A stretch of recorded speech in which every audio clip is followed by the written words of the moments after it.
ఇక హైదరాబాద్ లోని గాంధీ భవన్ లో శనివారం Congress PAC TPCC advisory committee సమావేశం జరగనుంది. ఇక ఈ సమావేశంలో ముఖ్యంగా స్థానిక సంస్థల ఎన్నికలు, జూబ్లీహిల్స్ అసెంబ్లీ ఉప ఎన్నికలపై వ్యూహంపై చర్చించినట్లు తెలుస్తోంది. అలాగే పార్టీ సంస్థాగత నిర్మాణం, రాష్ట్ర స్థాయి కమిటీల నిర్మాణం, యూరియా కొరతపై ప్రతిపక్షాలు చేస్తున్న రాజకీయాలపై చర్చ కూడా జరగనుంది.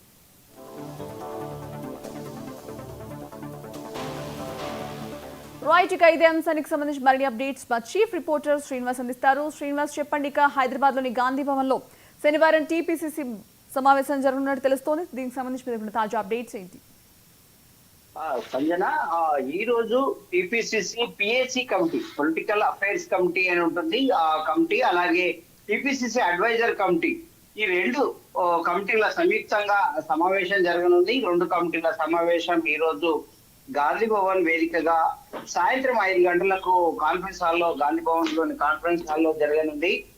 దీంట్లో ఏఐసిసి ప్రధాన కార్యదర్శి, ఏఐసిసి మన రాష్ట్ర ఇన్ఛార్జ్, తెలంగాణ ఇన్ఛార్జ్ మీనాక్షి నటరాజన్ అధ్యక్షత వహిస్తారు. ఈ సమావేశంలో, ఈ సంయుక్తంగా జరిగే సమావేశంలో సీఎం రేవంత్ రెడ్డితో పాటు టీపీసీసీ చీఫ్ మహేష్ కుమార్ గౌడ్, అలాగే డిప్యూటీ సీఎం బట్టి విక్రమార్క, మంత్రులు, ఇతర సభ్యులు కూడా పాల్గొంటారు. ఈ సమావేశంలో ప్రధానంగా ఎజెండా ఏంటంటే ఒక 7 అంశాలు ఎజెండాగా ఉన్నాయి, 8 అంశాలు ఎజెండాగా ఉన్నాయి. ఒకటి, స్థానిక సంస్థల ఎన్నికలు, హైకోర్టు తీర్పు నేపథ్యంలో తీసుకోవాల్సిన చర్యలు. రెండవది, స్థానిక సంస్థల ఎన్నికల్లో బీసీలకు 42% రిజర్వేషన్ల అమలు విషయం. 3, జూబ్లీహిల్స్ అసెంబ్లీ ఉప ఎన్నికల్లో అనుసరించాల్సిన వ్యూహాలు. 4, ఏఐసిసి పిలుపు మేరకు ఓట్ చోరీ, గద్దీ చోడు ఉద్యమాన్ని రాష్ట్రంలో ఎలా విస్తృతంగా చేపట్టాలి అనే అంశం ఉంటుంది. అలాగే 5, ప్రజాపాలనలో కాంగ్రెస్ ప్రభుత్వం సీఎం రేవంత్ రెడ్డి నేతృత్వంలో చేపడుతున్న అభివృద్ధి సంక్షేమ కార్యక్రమాలను ప్రజల్లోకి తీసుకెళ్లే విధానాలు, అంశాలపైన కూడా చర్చ అవుతుంది. 6, రాష్ట్రంలో పార్టీ సంస్థాగత నిర్మాణం, గ్రామ, మండల, జిల్లా కమిటీల నిర్మాణం, రాష్ట్ర స్థాయిలో పెండింగ్ లో ఉన్న కమిటీల విషయంలో కూడా ఆ కమిటీల నిర్మాణం, కూర్పు విషయంలో కూడా చర్చిస్తుంది. 7, యూరియా కొరతలపై బీఆర్ఎస్, బీజేపీ పార్టీలు చేస్తున్న రాజకీయాల అంశాన్ని కూడా ఈ చర్చలో చేర్చారు.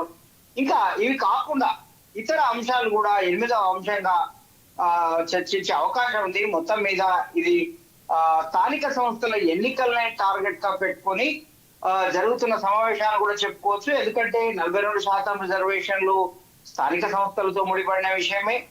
అలాగే జూబ్లీహిల్స్ ఉప ఎన్నిక కూడా వస్తుంది కాబట్టి మొత్తం మీద ఈ సమావేశం చాలా కీలకంగా మారబోతుంది. ఈ అంశాలు, ఈ ఎజెండాలో ఉన్న అంశాలపై చర్చలో ఎలాంటి నిర్ణయం తీసుకుంటారు, ఎలాంటి అవుట్పుట్ వస్తుంది అనే దాన్ని బట్టి అనే అంశం పైన అయితే తీవ్రంగా ప్రభావం అయితే ఉంటుంది. కీలకమైన సమావేశం చెప్పుకోవచ్చు Sanjana.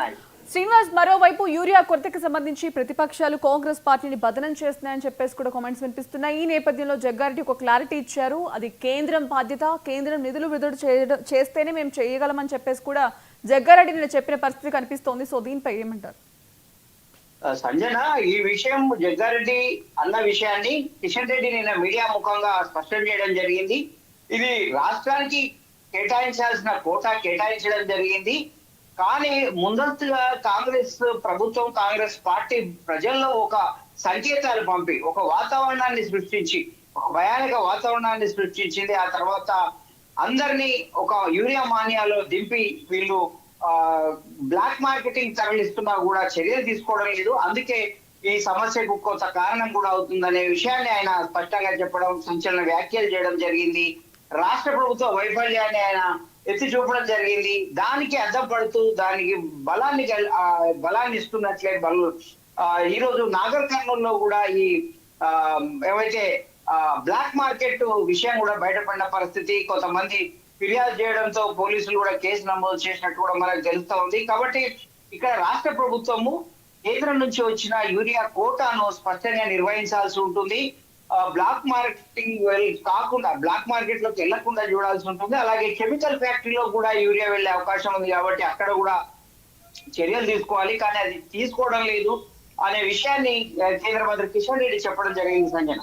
Okay, right. Thank you Srinivas. Thank you for the update.